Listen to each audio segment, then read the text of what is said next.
If you got a problem, don't care what it is. If you need a hand, I can assure you this. I can help. I got two strong arms, I can help. It would sure do me good to do you good. Let me help. Hello, I'm Keith Howes and I was features editor of London's Gay News from 1976 until 1979. People often say, well, things have certainly changed for gay people today, haven't they? There's no problem anymore, no problem with being gay, everyone's equal, no one cares anymore. I've got no proof of whether that statement is true, but I know that in the 1970s in Britain it was not true. There were many, many parts of Britain where it was not only unpopular and antisocial to be gay, but actually possibly dangerous. In Scotland, it was illegal for gay men to have sex with other men. In Ireland, too. It was only legal between gay men over the age of 21 in England, Wales, and Northern Ireland. There were many, many, many pockets of resistance, including the church, many, many churches, schools, libraries, shops, all sorts of social events were basically barred to gay people. And even, I think in the mid-70s, men wearing certain types of clothing, mesh vests, for example, could often be picked up by the police. Parties, you had to be very careful because it was against the law to have sex outside the privacy of your home with one other person. If another person was present, then that was illegal.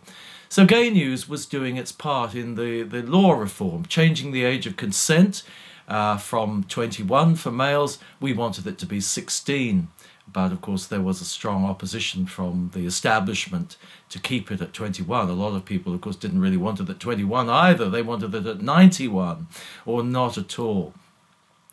So where did a lot of gay people go for information and advice? Gay News was one of the organisations that set up an organisation in 1974 called Gay Switchboard, which later became known as London Gay Switchboard because other cities adopted the concept. It was basically trained gay people, men and women, who answered the phones voluntarily to gay people, the friends and relatives of gay people, people who didn't know whether they were gay or not, and answered questions. But there were other ways, of course, of finding out about gays. Television offered some opportunity.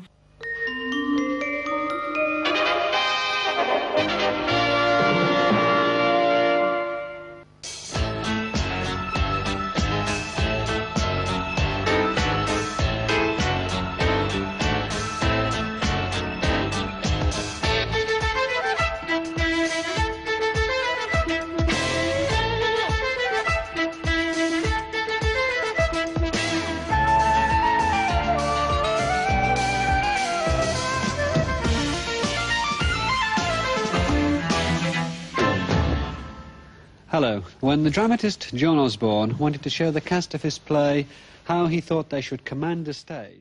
There were intelligent programmes about gay people, there were good documentaries, and there was something that would later blossom into the South Bank show on London Weekend Television that would later be presented by Melvyn Bragg, who I interviewed early on in my career as the features editor of Gay News. And Melvyn Bragg was one of a number of what we would call sympathetic straights. Intelligent people, been to university, knew a lot of gay people, knew that the law was absolute bunkum and would stand up and say that it was. We really needed these people, and it was good that Gay News was there to give them a platform.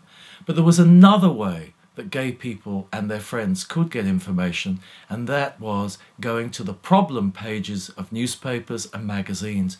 And Britain's most famous agony aunt was Marjorie Proops of the Daily Mirror. She was known for her large glasses and her cigarette holder with a cigarette in it, and she was interviewed by Gay News early in 1976. I found her formidable, rather condescending, rather grave, but she had, of course, answered many, many letters from gay people over the years and realised just how important not only her work was, but the work of Gay News, Gay Switchboard. So she was very cluey about what was going on. She knew an awful lot that lay under the carpet in Britain about the way gay people were treated, about the way they were ignored, often abused, sent away from the family, and sometimes put into psychiatric care, and worse, given electroconvulsive therapy. That was a way of making sure, supposedly, that gay men were not attracted to other men by showing them photographs of men and giving them an electric shock, and then showing them photographs of women and not giving them an electric shock. And I did meet a few people that had this treatment, and they were not happy people because their lives had been derailed, I suppose, sexually derailed. And of course there was another way that gay people could find out about life as a gay person, and that was meeting other gay people. Where did gays go to meet people? They met them through the personal ads in Gay News, they met them in gay pubs, in gay clubs, they met them on they met them in public, they met them on beats, they met them in toilets, they met them in parks, they met them everywhere.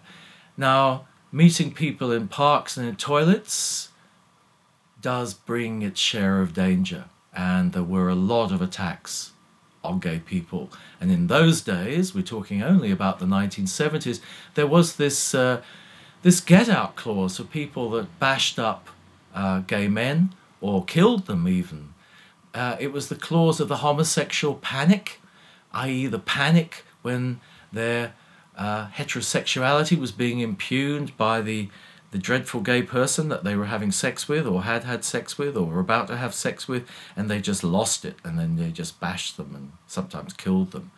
And that was in law for a very, very long time.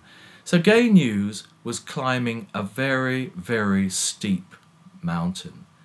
It wasn't always pleasant. Sometimes it was studded with flowers, sometimes it was snow-covered, sometimes it was just rocky and very, very slippery.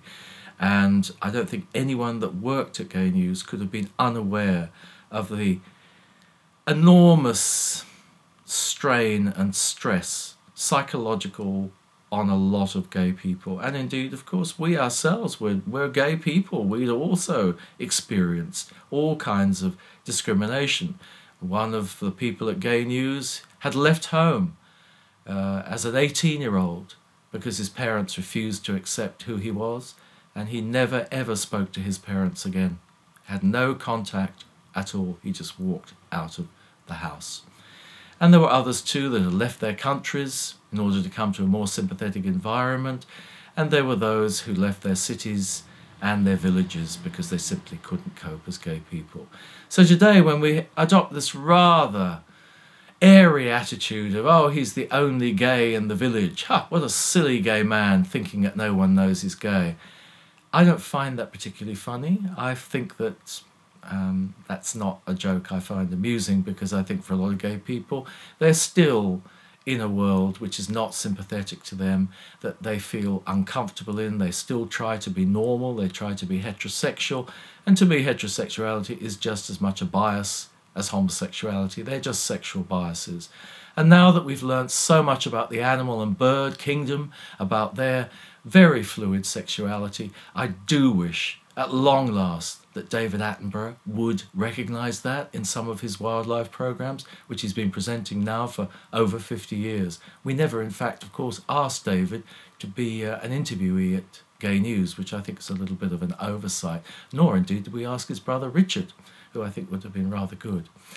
So, the world of Marjorie Proops and the world of Melvyn Bragg and the world of Gay News sometimes intersected, and it was very important that we didn't ignore heterosexual people, that we didn't become a ghetto, and that we always, always respected the choice of each individual one of us.